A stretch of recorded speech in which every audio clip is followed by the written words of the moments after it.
Good morning. Today is Thursday morning, a little after 11 o'clock, about 11:30 in the morning on the East Coast of the United States. And I'm continuing to answer your questions from this book, You Are the Universe, Discovering Your Cosmic Self.com. And I welcome you to join the conversation on discoveringyourcosmicself.com. The book is, of course, called You Are the Universe, Discovering Your Cosmic Self and Why It Matters. The website is discoveringyourcosmicself.com. So today's question is from Bernlearn, Bernlern. And Bernlearn says, I'm stuck. If the body and mind are human constructs, then the book, You Are the Universe, is as well. The body of the book is a human construct, and so is its mind, the content. So then are consciousness and awareness human constructs. Ergo, they are not real. I'm stuck ad perpetuum. So here's the answer. Anything that is a product of thought is a human construct. Once again, anything that is a product of thought is a human construct. So the book is a human construct. The mind is a word for the experience of thoughts and emotions, therefore it's a construct. The body is a word for the experience of sensations and sense perceptions, so it's a human construct. Anything that you can name or describe is a human construct. So that part is totally right. But then your question says, so then are consciousness and awareness human constructs? As words, they are, as words. See, because we are communicating now, so I have to use words. But the source of thought is not a human construct. Thought gives rise to constructs. Human thought gives rise to constructs. But the source of thought is not a construct. Of course, I'm using words. So when I use words, I have to say awareness or consciousness. But the reality is that before a thought arises and before the next thought arises, there is only awareness. It's the gap between thought, the gap between perception, the gap between interpretation, the gap between intention, the gap between two space-time events, if we can call thought a space-time event in consciousness. That gap is totally silent, and it is not in time, and that's not a human construct. So what gives rise to thought through its own self-interaction, what gives rise to perception through its own self-interaction, that is not a construct. As I mentioned before, if you show this to a baby, it has no constructs. It's just having an experience of sound, sensation, texture, taste, smell, color, shape, without naming them. And it's all happening within the awareness of that baby. And then sooner or later, if the sensation is pleasant, the baby might play with it and try to eat it, and or just throw it away if it doesn't like it. So far, there is no thought. Then, through conditioning, we tell the baby, this is a book. This is your hand, this is your body, and where these thoughts are happening, that's your mind. So now the baby acquires thought. It didn't come into the world thinking. It came into the world awareness, and the modulations of awareness that are experiences in the form of sense perceptions, rudimentary pleasure, pain. But then the interpretation of that becomes a construct. And so once that becomes a construct, it also causes what we call subject-object split. Because in pure awareness, pure consciousness, there is no subject-object split. It's all one reality. In fact, that's what the universe is, one reality. But when we use words to describe it, then of course, we get out of the stillness of that one reality, which is what I'm doing right now to explain this. So, it's very synchronistic that today I got an email earlier in the day from my friend Jordan, who's a philosophy student, and he sent me a quote from Krishnamurti, and I'll read it. It's a good quote. Meditation is to be aware of every thought and of every feeling, never to say it's right or wrong, but just to watch it and move with it. In that watching, you begin to understand the whole movement of thought and feeling. And out of this awareness comes silence. Silence put together by thought is stagnation, is dead. But the silence that comes when thought has understood its own beginning, the nature of itself, understood how all thought is never free but always old, this silence is meditation, in which the meditator is entirely absent, for the mind has emptied itself of the past. Krishnamurti, from Freedom from the Known. So I think that makes the point very clearly. If you can be witness to the birth and death of thought in total non-judgmental silence, then you're in reality. In reality. After that, it's all construct. Okay. Renee Ziemba, please, I thank you for sharing this video. Everybody else, thank you for sharing this video so we can expand on our conversation. Okay, so then the next question is automatically that arises, is human construct good or bad? Well, I think we can't say it's good or bad. We can put it to good or bad uses. So as human beings who have created words and descriptions for modes of knowing and experience, anything that is a word is a construct, okay? It's a construct.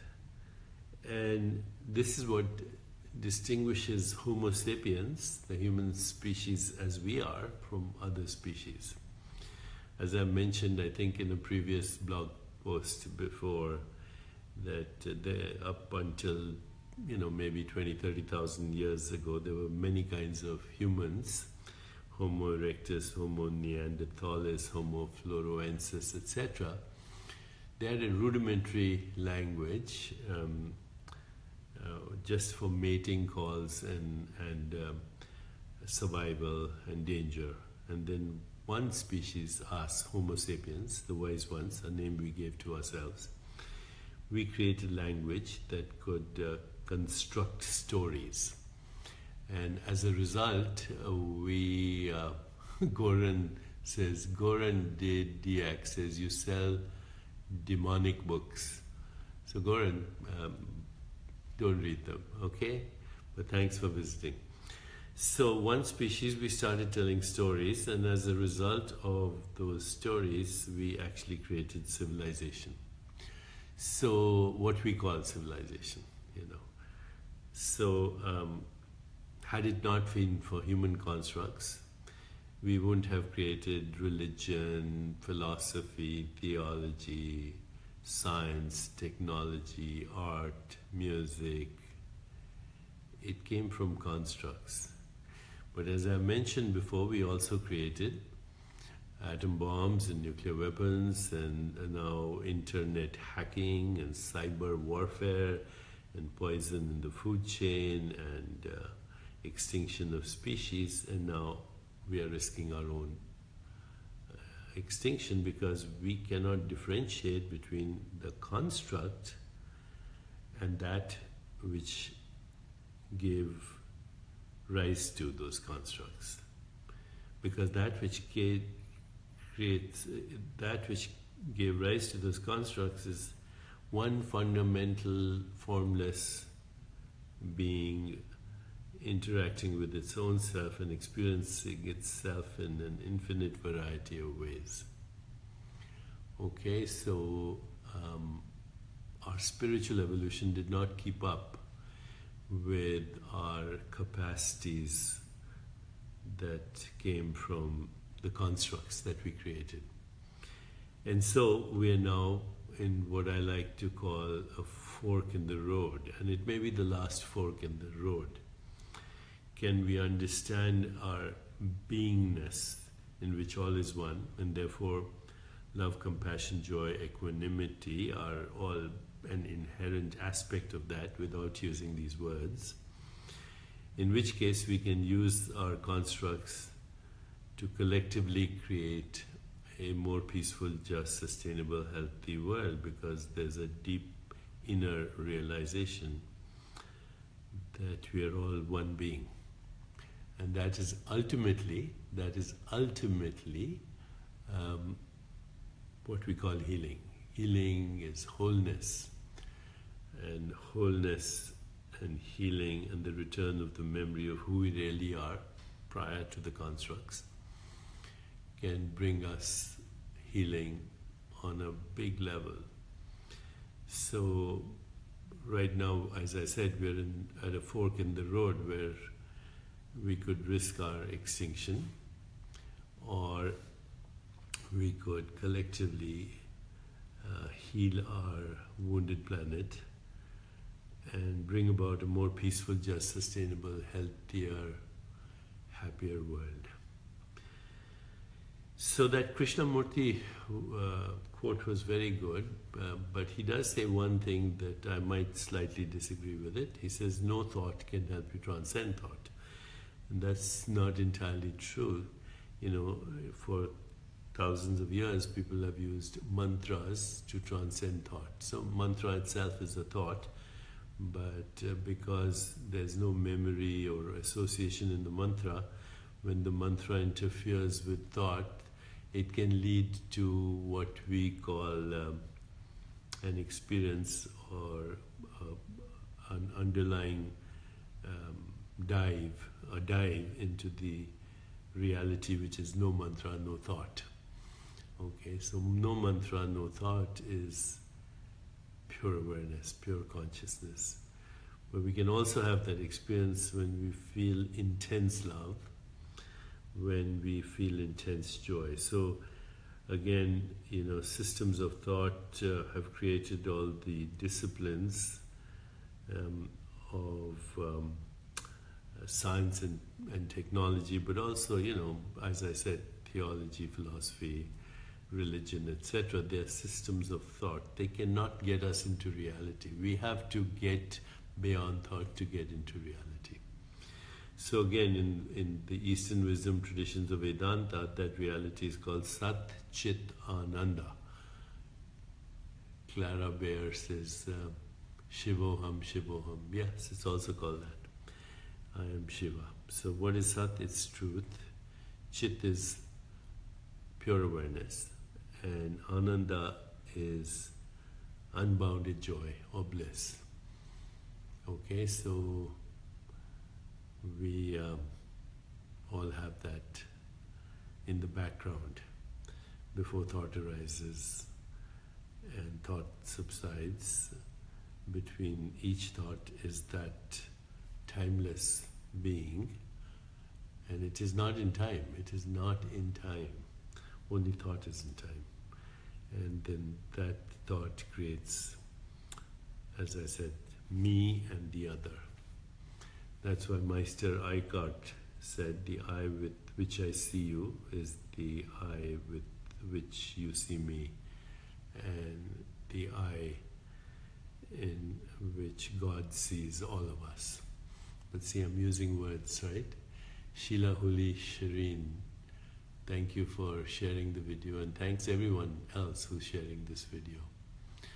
Okay, so there is only that one being, and the experience of that one being as my deepest self is pure joy, pure bliss, pure awareness and truth.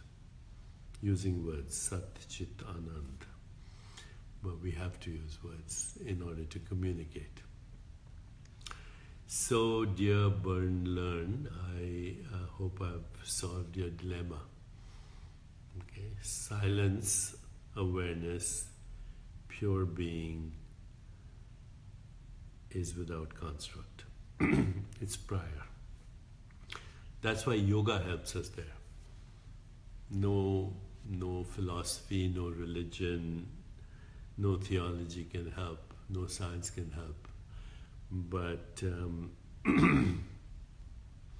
being in that stillness can give us that realization. That's why it's frequently also called self-realization. To realize who you are, what is fundamental reality. That gives rise to constructs. Okay. So thank you very much. Goddesses says ideas are real, ideas are constructs, objects are real. No. The object is nothing other than the objectification of the self as the other. The deepest reality, all objects are the self appearing as an object. So when you see a tree or you see a cloud or you see a rock, you think you see a tree or a cloud or a rock, but you're actually experiencing the infinite being in the form of that object. And when you see yourself in that object of perception, the experience is called beauty. When you see yourself in another person, the experience is called love. So love and beauty are again words for the experience of deep oneness with every object of perception, be it a person or a rock or a galaxy or a star or a tree. It's yourself. It's the infinite self appearing as the object. Somebody asked, said, are books a form of Gyan Yoga? Yeah. Gyan Yoga is to use thought to get beyond thought. Okay, so cheers. And by the way, today I shall be on Comedy Central tonight at 11:30. The show will be re-aired over the weekend. It's called The President's Show, so look out for it, but I might also send you a link later. Okay, take care and stay joyful, being in love, focused on none, denied to none. Let love radiate from you like light from a bonfire. Boom, going everywhere. Bye. Bye, Kristen.